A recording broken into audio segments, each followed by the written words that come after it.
मैंने और मेरे दोस्त विक्रम ने भानगढ़ की कई कहानियां सुनी थी और लोगों के मुताबिक भानगढ़ इंडिया की सबसे डरावनी जगह है। वहां सूरज ढलने के बाद अंदर जाना कानूनन मना है।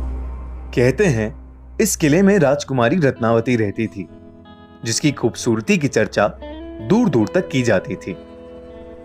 किले के पास एक सिन्हई नाम का तांत्रिक रहता था, जो राजकुमारी की सुंदरता से मंत्रमुग्ध हो गया था और किसी भी कीमत पर राजकुमारी को हासिल करना चाहता था। एक बार राजकुमारी अपने दोस्तों के साथ बाजार में इत्तर खरीदने के लिए निकली।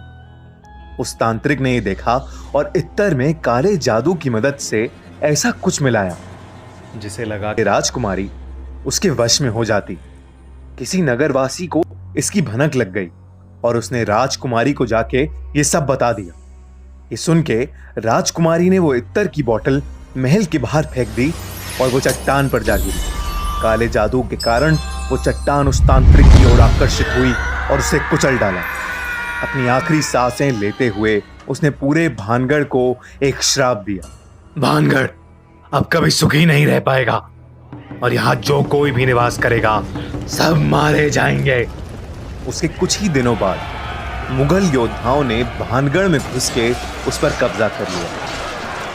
उस लड़ाई में 10,000 लोग मारे गए, जिसमें कई औरतें और छोटे बच्चे भी थे। राजकुमारी रत्नावती को उन्हीं के कमरे में घुस के मार दिया गया था।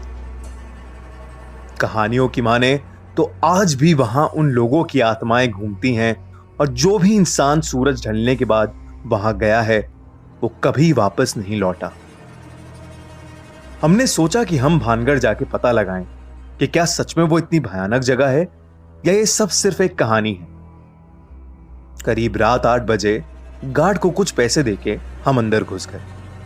अंदर घुसते ही कुछ ऐसा लग रहा था जैसे हवा रुक गई हो और एक अजीब सी घुटन हो रही थी। हमने किले के 1-2 चक्कर लगाए, लेकिन हमें कहीं कुछ भूतिया नहीं मिला। मुझे एक जरूरी कॉल करना था और नेटवर्क के चक्कर में मैं किले के एक दूसरी तरफ चला गया। जैसे ही मैंने कॉल मिलाया तभी मुझे किसी लड़की की चीख सुनाई दी और मैं भागा भागा विक्रम के पास लौटा, पर वो वहां था ही नहीं। मैंने उसे काफी आवाज लगाई, विक्रम विक्रम, पर कोई जवाब नहीं आया। तभी मुझे ऊपर के कमरे से एक धम करके आवाज आई तो मैं उस तरफ चलने लगा। जैसे ही मैं सीढ़ियां चढ़ रहा था वैसे ही मुझे पायल की छन छन सुनाई दी और मुझे लगा कि मेरी बगल से कोई लड़की भागी। अब मुझे काफी ज्यादा डर लगने लगा था। मैं फिर चिल्लाया, विक्रम विक्रम। मैं महल का हर एक कमरा देख रहा था।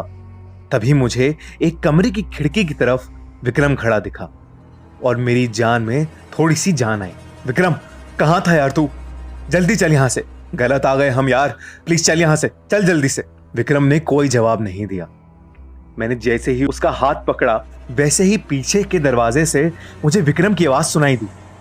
जब मैंने देखा कि विक्रम तो अभी दरवाजे से आया है और मैंने जिसका हाथ पकड़ा है वो कोई और है, तो मेरी बुरी तरह हालत खराब हो गई।